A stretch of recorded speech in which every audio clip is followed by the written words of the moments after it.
Hello, today I'm gonna show you how to show the battery percentage on iOS.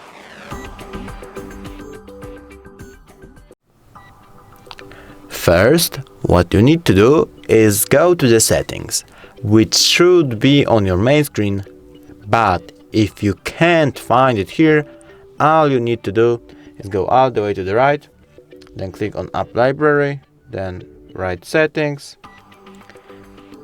After that, let's go to the battery, and here it is, battery percentage. You can turn it off or on, however you would like.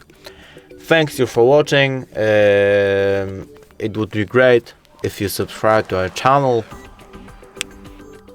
Thanks again, and bye.